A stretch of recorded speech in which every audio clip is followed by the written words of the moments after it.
Assalamualaikum warahmatullahi wabarakatuh. Kembali lagi di pembelajaran matematika kelas 12 untuk matematika wajib, materi peluang.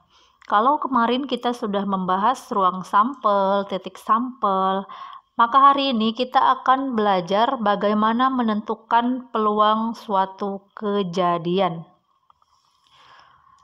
Oke, di sini sebelumnya ada frekuensi relatif, tapi kita skip dulu, nanti akan berhubungan frekuensi relatif dengan peluang kejadian. Kita langsung ke peluang suatu kejadian. Peluang suatu kejadian disimbolkan dengan P. P dari kata peluang. Adapun di sini P dalam kurung A yang dimaksudkan adalah yang ditanyakan. Nah, di sini rumusnya NA per NS. N-nya adalah banyaknya anggota A untuk NA per NS. NS-nya banyaknya anggota S. Maksudnya di sini adalah ini banyaknya sampel. Dari kata sampel, NS. A-nya itu kejadian A. Jadi untuk rumus menentukan peluang, rumusnya adalah PA sama dengan NA per NS. Nah, kemungkinan dalam peluang itu antara 0 sampai 1. Jadi peluang itu tidak akan lebih dari 1. Kemungkinannya angkanya antara 0 sampai 1. Kalau dia 0 berarti kejadian itu mustahil terjadi.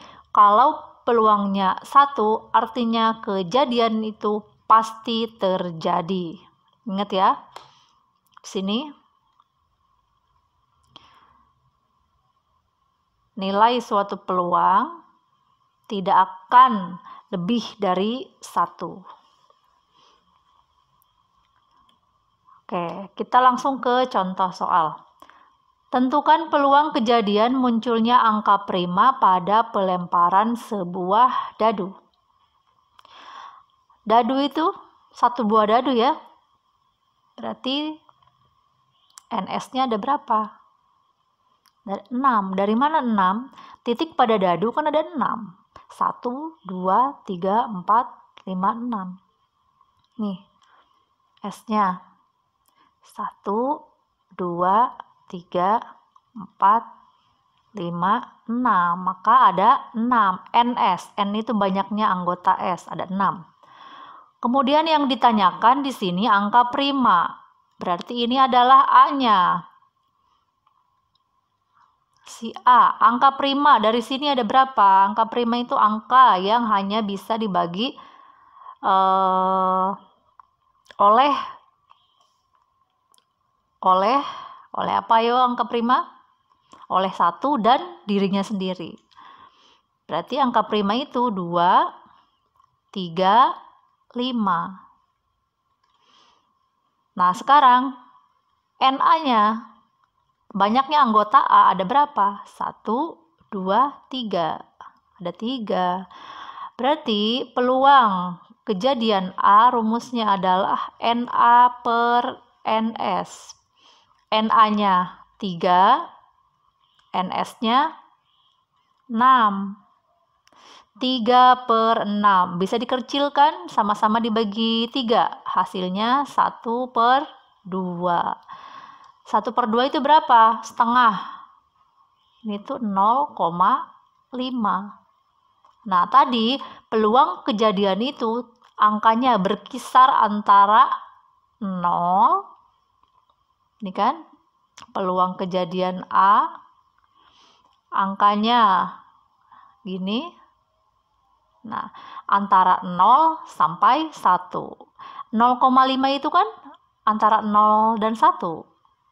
Jadi pasti angkanya ada di antara angka ini. Oke, itu yang nomor 1. Sekarang yang nomor 2. Tentukan peluang kejadian munculnya jumlah mata dadu 10 dari pelemparan 2 buah dadu. Nah, ini kita bisa pakai tabel yang sudah kalian buat kemarin. Jadi silahkan dicek atau mau kita buat bareng-bareng supaya terlihat bareng-bareng dan bisa lebih paham. Oke, di sini 1, 2, 3, 4, 5, 6.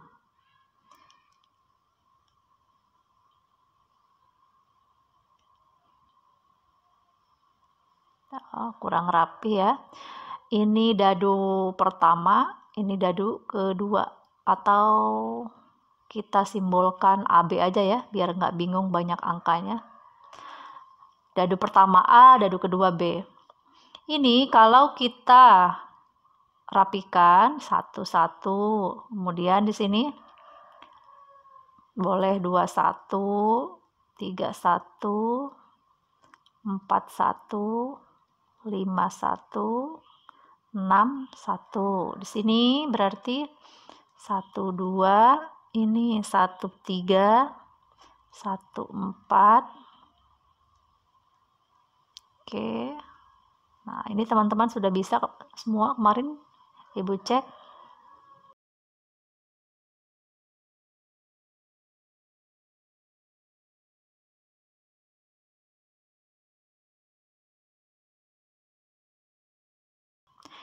Oke, ini adalah tabel ruang sampel untuk 2 buah dadu.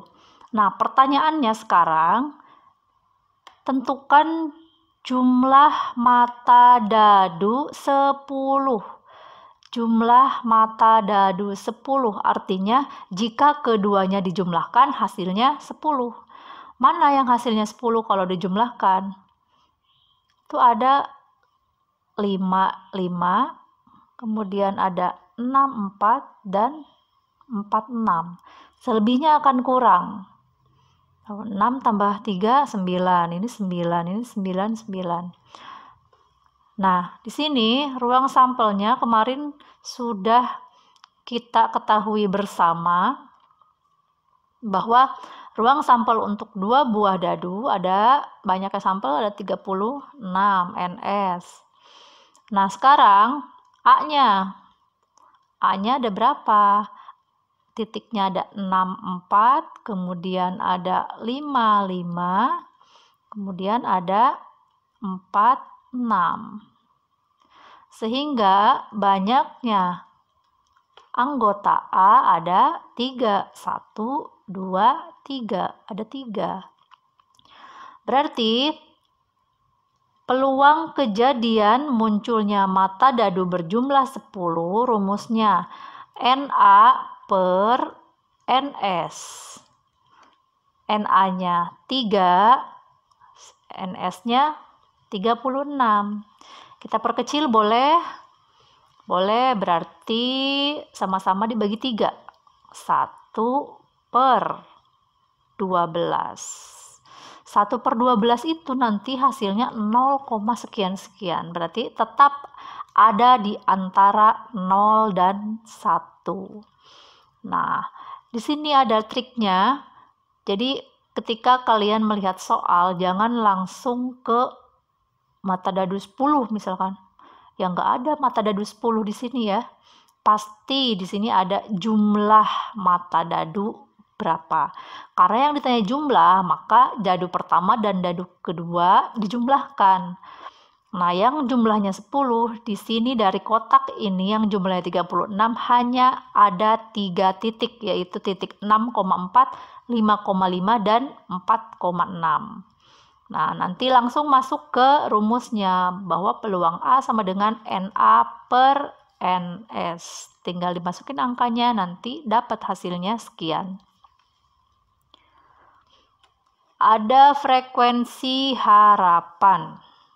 Frekuensi harapan rumusnya adalah FH harapan dari peluang kejadian A sama dengan PA.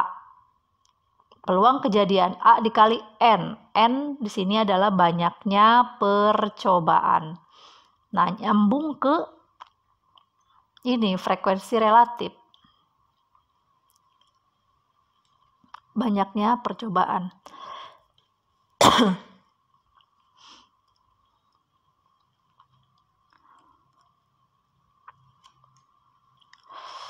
Nah, FH sama dengan PA dikali N, atau karena rumus PA tadi sudah dijelaskan, PA itu adalah NA per NS dikali N. N di sini banyaknya percobaan. Kita ke contoh soal. Sebuah dadu berisi 6 dilempar sebanyak 600 kali. Berisi 6 berarti satu buah dadu ya. Nih oke, udah ada sebuah dadu. Dilempar sebanyak 600 kali. Tentukan frekuensi harapan munculnya mata dadu faktor 6. Kita sudah tahu untuk sebuah dadu banyaknya sampel itu 6. Nah, kemudian munculnya mata dadu faktor 6. Berarti di sini A-nya yang ditanyakan. Faktor dari 6 itu ada berapa aja? 1, 2, 3, 6 faktor yang bisa dibagi. Berarti NA banyaknya A ada 4. Langsung masuk ke rumus frekuensi harapan A. Rumusnya adalah PA dikali N. N itu banyaknya percobaan. Ini N-nya dicoba dilempar sebanyak 600 kali.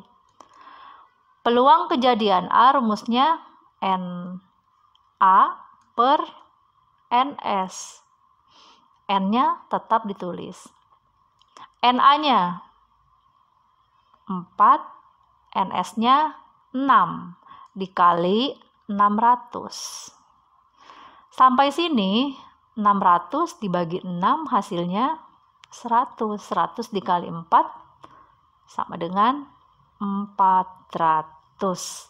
Jadi frekuensi harapan munculnya mata dadu faktor 6 yang dilempar sebanyak 600 kali adalah 400. Baik, cukup sekian untuk pembelajaran kita pada hari ini tentang frekuensi harapan, tentang menentukan peluang suatu kejadian. Mudah-mudahan apa yang saya sampaikan bisa dipahami. Mohon maaf apabila ada kekurangan. Terima kasih atas perhatiannya. Assalamualaikum warahmatullahi wabarakatuh.